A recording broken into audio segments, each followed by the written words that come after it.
मीरपुर नाम के शहर में तेजस अपनी पत्नी नीरू के साथ रहता था। पति पत्नी दोनों ही नौकरी करते थे। एक दिन तेजस गांव अपनी माँ के पास फोन करता है।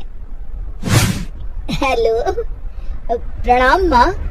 जीते रहो माँ, तुम दादी बनने वाली हो। अरे वाह, ठीक है बेटा, मैं कल ही आती हूँ। जब माँ जी शहर पहुँची तो बेटी बहू ने बहुत अच्छे से स्वागत किया। लीजिए माँ जी चाय। अरे गर्मा गर्म पकोड़े ले आओ माँ के लिए। नीरू रसोई में गई और 2 मिनट में ही पकोड़े ले आई। जी ये लीजिए। बहू जादू से बनाए हैं क्या? अभी तो रसोई में गई थी। यम्मी। माँ जी, शीला रसोई में पकोड़े तल रही है, मैं बस लेकर आई। हे भगवान, मेरा धर्म भ्रष्ट कर दिया तूने। अब तो गंगा जल से शुद्धिकरण करना होगा। दूसरे दिन, माँ जी मैंने नाश्ता बना दिया है, ऑफिस जा रही हूँ। पर अभी तो घर का सारा काम पड़ा है। शीला आती ही होगी, झाड़ू पोछा बर्तन कपड़े वो सब कर लेगी। हमारे जमाने में घर का सारा काम हम ही करते थे। जी माँ जी, आप बहुत होशियार हैं, मैं घर ऑफिस दोनों नहीं संभाल पाती। तो जरूरत क्या है घर से बाहर जाकर चाकरी करने की? वैसे भी घर का काम खुद करने से घर में बरकत आती है, समझी? पर माँ जी, पर वर कुछ नहीं, इस महीने की पगार मिले फिर ऑफिस बंद है। हाँ। रात को नीरू तेजस से कहती है, सुनिए जी, माँ जी बोल रही थी कि मैं नौकरी छोड़ दूं। वैसे ठीक ही तो है, अभी तुम्हें आराम की जरूरत है। फिर भी आराम कहाँ, शीला को छुड़ाने के लिए बोल रही थी। तो अब 24 घंटे में इतना काम तो कर ही सकती हो। पर जॉब पसंद है मुझे, घर पर मन नहीं लगेगा। अगले दिन जब दोनों ऑफिस के लिए निकल रहे थे, मेरी तो कोई कीमत ही नहीं है इस घर में। माँ जी, आजकल महंगाई बहुत है, रहन सहन भी बदल गया है। दोनों नौकरी करते हैं तभी ठीक रहता है। अच्छा, तू कहना क्या चाहती है? मेरा बेटा तुझे बिठा के खिला नहीं सकता? तू ही इस घर का खर्च चला रही है, हैं?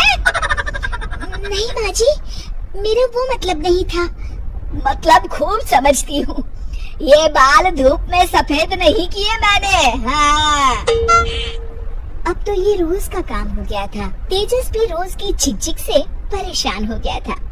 एक दिन उसने कहा, नीरू, वैसे भी तुम्हें मैटरनिटी लीव मिलने वाली है, तो अभी से ही छुट्टी ले लो।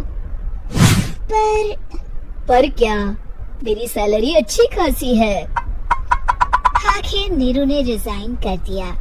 जब बच्चा हुआ तो घर में सब बहुत खुश हुए। कुछ दिनों बाद तेजस फाइल देख रहा था। क्या हुआ तेजस, कुछ परेशान लग रहे हो? हाँ, वो हमारी जितनी सेविंग्स थी वो तो हॉस्पिटल में और छठी के फंक्शन में खत्म हो गई है नीरू। और अभी वैसे मंदी चल रही है तो मैं बोल रही थी कल मुन्ना को हेपेटाइटिस का टीका लगवाना है। नीरू, क्या पोस्टपोन नहीं कर सकते? नहीं जी, बिल्कुल नहीं। अब तेजस को समझ में आ रहा था कि उससे गलती हुई है। पैसों की कमी का असर घर के माहौल पर भी पड़ रहा था। अगले दिन, बेटा मेरा चश्मा और ये दवाइयाँ ले आना, पर्चा देते हुए माँ जी ने कहा। जी। तेजस, मुन्ना के लिए दूध का डिब्बा और डायपर भी ले आना, और ये किराने के सामान की लिस्ट है, इसे भी लाना है। तेजस गुस्से में लिस्ट मरोड़ कर फेंकता है और चिल्लाता है, पैसे क्या पेड़ पर उगते हैं? ये ले आना, वो ले आना। अरे पर ये जरूरत का सामान ही है। वो गुस्से में बिना कुछ कहे ऑफिस चला गया।